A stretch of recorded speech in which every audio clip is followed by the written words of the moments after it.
Hello students, welcome to Easy Learnings. Today in this video we'll be going through the chapter polynomials.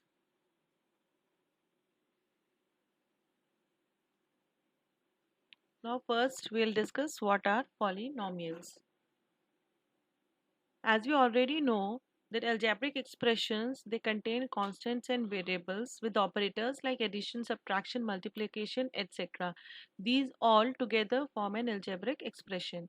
So hence we can define a polynomial as the expression which contains one or more terms with non-zero coefficient. That means it has a constant term and variables which are separated by the addition, subtraction or multiplication operators.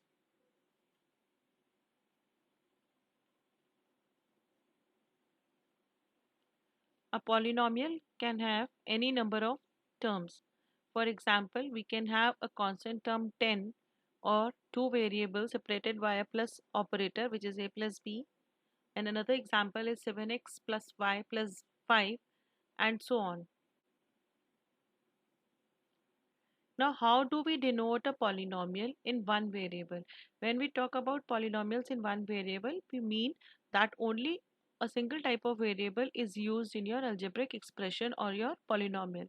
So, if a variable in the polynomial is x, if we are taking x as the variable, then our polynomial will be denoted by p of x or q of x or r of x, anything, but in brackets we would be writing the variable which we are using in the polynomial. So here we can take an example where 7x square plus 7x plus 7 can be denoted by px, and in the other example the polynomial is having the variable r, so we are denoting it by qr.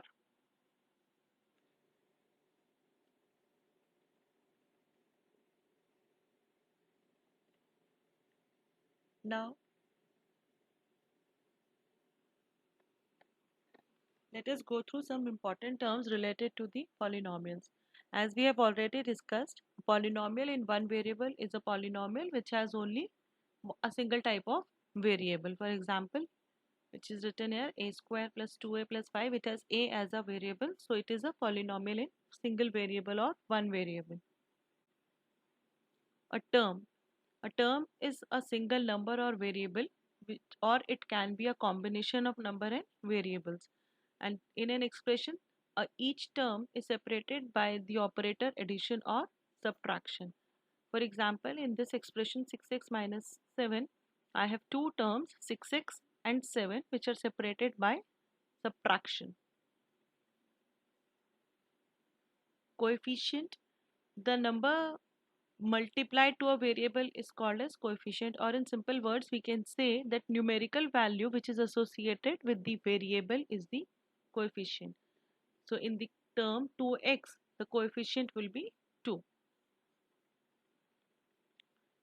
Now constant polynomial is an expression which has only constant, it does not have any variable, it is only a numerical value, it is known as a constant polynomial.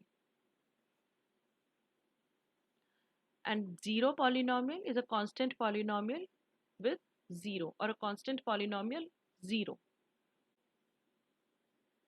Now we can classify these polynomials based on the number of terms and on the degree. First we will talk about the number of terms. First it is monomials. The monomials, as the name suggests, mono, these expressions are ones which have only a single term. Binomials are the expressions which have two terms. They are known as binomials. Bi means two. Then comes trinomials. As the name suggests, tri, it means three. So that means the expressions which have three terms, they are known as trinomials. Now next we move to the classification of polynomials according to the degree. So let us understand what is the degree of a polynomial. Now degree of a polynomial is the highest power of the variable in a polynomial. For example, if I take an expression as x to the power 5 minus x cube plus 7, so I will see what is the highest exponential which is given to the variable. So exponential power in this variable is 5. So the degree of this polynomial is 5. Now, here is a special point which needs to be remembered: the degree of a non-zero constant polynomial. When we talk about constant polynomials, the degree of a constant polynomial is 0 because the exponent of the variable is 0 there. We are not writing the exponent. Linear polynomial. Now, these are the classifications of polynomial based on the degrees. First come linear polynomial. The linear polynomial is a polynomial with degree 1. For example, 2x minus 7. Here we can clearly see the highest exponential power of the variable x is 1. Quadratic polynomials, these are the polynomials which have the highest degree of 2. The variable is having the highest power of 2. For example, x square minus 9 or a square plus 7. These have the highest power as 2. And these are denoted in the form of ax square plus bx plus c, where a is not equal to 0 and a, b and c are constant values or the numerical values. Cubic polynomials, as the name suggests cube, the highest power of the variable is 3 and it can be denoted in the form of ax square plus ax cube plus bx square plus cx plus d, where a is not equal to 0. See, if we are writing a is equal to 0, then the highest power, the term with the highest power becomes 0. So therefore a should not be equal to 0 and a, b, c and d are constant values. Now how to express a polynomial, or what is the standard form of writing a polynomial? A polynomial in one variable can be expressed as a n x to the power n plus a n minus 1 x to the power n minus 1 and so on till a and a1 x and a0, where a n is not equal to 0 and a0 a1 a n are constants. Now what do we mean by this? That a polynomial can be expressed in the form with the decreasing power of the polynomials or the variables. For example, we can see 4x to the power 5 plus 2x to the power 4 minus 6x cube plus 7x square minus 8x plus 2. So we can say that while we are writing a polynomial, we put the variables in order of decreasing exponents. Now, an important thing to remember is that a polynomial can have only non-negative integral values as the power of variables, or we can say that the power of the variable cannot be negative or irrational numbers or in the form of square roots or cube roots. I hope you have understood how to express a polynomial and what are the various classifications of polynomials. So we'll move further to the next subtopic, zeros of a polynomial. The zeros of a polynomial is the solution of the polynomial or the value of the variable which gives us the value of the polynomial as 0, or the value. Suppose, for example, I am taking a polynomial in the form of x, then that value of x for which the value of the variable value of the polynomial becomes 0. For example, I have a polynomial px is equals to x plus 2 and I have to find the 0 of this polynomial. So according to the definition, if my x plus 2 I have to find the 0, then this polynomial should become 0 for the value of x. So I will find it and I get it as x is equals to minus 2. So minus 2 is a 0 of the polynomial. Now if I am substituting this value of minus 2 in place of x, this value becomes 0. Minus 2 plus 2 becomes 0. So 0 of a polynomial is the value of the variable which when substituted gives you the polynomial is reduced to 0. Now here are some points which needs to be remembered, that a non-zero constant polynomial has no zero. That means a constant polynomial will have no zero because it does not have any variable. Now a linear polynomial has one and only one zero. A linear polynomial in the form of x minus a or x minus b or x plus a will have single zero. A zero of a polynomial might not be zero or might be a zero. Zero, there it can be the zero of the polynomial or it cannot be the zero of the polynomial. So it is always not true that value 0 or numerical value 0 would be the zero of a polynomial, and a polynomial can have more than one zero.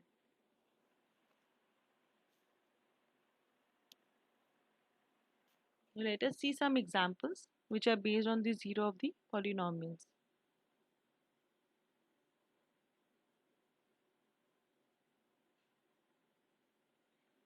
In each and every example, we are finding the zero of the polynomial by substituting the different values. In the first example, we are substituting the variable a by 3 and we are checking whether it is a 0 or not. And by substituting it, we are finding that p of a, it is 43. So that means it is not a 0. But in the third example where we are substituting the value of x is -1, we are getting it as a 0 of the polynomial. Hope those examples are clear. Now we'll move on to the theorem, which is a very important theorem, and it is known as the remainder theorem. Now the remainder theorem, it is based on the division algorithm, which we have studied in our previous classes when we have done the division part. Now the statement says if px is any polynomial and it is divided by a linear polynomial x minus a, then the remainder is pa. That means if I am dividing my polynomial by a linear polynomial x minus a, then if I substitute the value of x or the root of the solution, root of the polynomial x minus a, then whatever value I am getting for the polynomial is the remainder, or it will give me a constant value as the remainder. Now I move on to the remainder theorem, uh, it is based on division algorithm, I said. Now I am saying that px is your dividend. It is being divided. X minus a is the divisor. I am dividing my polynomial by x minus a. Qx is my quotient and Rx is my remainder. So according to the division algorithm, we know that dividend is equal to divisor into quotient plus the remainder. So we have written this formula here. Now, since x minus 1 a is a linear polynomial, so the degree is 1 and Rx remainder is always less than the quotient. The degree of R is all remainder is always less than the divisor. So that means the degree of Rx is 0, which makes it as it a constant polynomial. So we can write it as R because in a constant polynomial x is not there or the variable is not there. So that means every value of x, Rx is equals to R. So if I get the root of this quotient x minus a, this divisor x minus a, the value of x becomes a. So for every value x is equals to a, I will get a constant value of the remainder as R. Now if I substitute these values in this equation, if I substitute x as a, so I can write it as px is equals to a minus a into qx plus r, which will give me px is equals to r, which satisfies the theorem, or it proves the theorem that if I am dividing a polynomial by a linear equation x minus a, then the solution of x minus a, that is x is equals to a, will give me r, which is a remainder, or p of a is equal to r. So let us check it through an example. Let us understand it through an example. I have to find the remainder when 4x cube minus 5x plus 1 is divided by x minus 2. See, we can go and divide it by the long division method also, but it is a very tedious method to find the remainder. We will have to do the full division process. So this remainder theorem comes in handy when we have to find only the remainder. Now x minus 2 suggests that the solution of x is 2. So I will substitute the value of x as 2 in this equation, and when I am substituting the value, I will get the polynomial or the f of 2 or the f of the value x as 2 will 23. So the remainder is 23. In other case, when we are dividing the polynomial by x plus 3, this gives us the value of x as minus 3. So when I'm substituting x as minus 3, my remainder comes as minus 92. So this is an easy method to find the remainder when a polynomial is being divided by a given linear equation or a linear polynomial. I hope you have understood it. Let's move on to the next theorem, which is your factor theorem. Now, this factor theorem says that if px is a polynomial and a is any real number, then x minus a is a factor of px only if pa is equals to 0. That means if I am substituting the value of x as a and it gives me the value of pa as 0, that means x minus a is the factor. And the second point says that if pa is equals to 0, then x minus a is a factor of px. So that means if any value of the variable gives me the value of the polynomial as 0, that means that is the factor of the polynomial. For example, I have to check whether x plus 1 is a factor of px. The polynomial is x cubed plus x square plus x plus 1. So according to this linear polynomial x plus 1, the value of x is equals to minus 1. X plus 1 is equals to 0. That means x is equals to minus 1. So I am substituting the value of x as minus 1. So I will write it as in the form of p of minus 1 because I am using minus 1 in place of x. So I can see that I am getting the solution as 0. That means x plus 1 is the factor of px. Now let us see how to apply the factor theorem with one more example. How to apply this factor theorem. Now I have to find the value of k. I have been given that x minus 1 is a factor of this polynomial px is equals to kx square minus 3x plus k. So I have to find the k, which is the numerical value. Now according to the factor theorem, if x minus 1 is the factor, then p1 should be equal to, or x is equals to 1. So p1 should be equal to 0.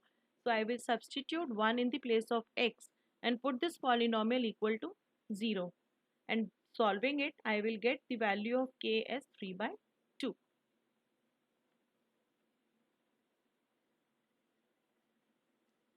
I hope you have understood the concepts related to the factor theorem and the remainder theorem, and also the terms related to the polynomials. If you have found this video informative, please like, share and subscribe this channel, and please leave any query or any comment in the comment box. Thank you and happy learning.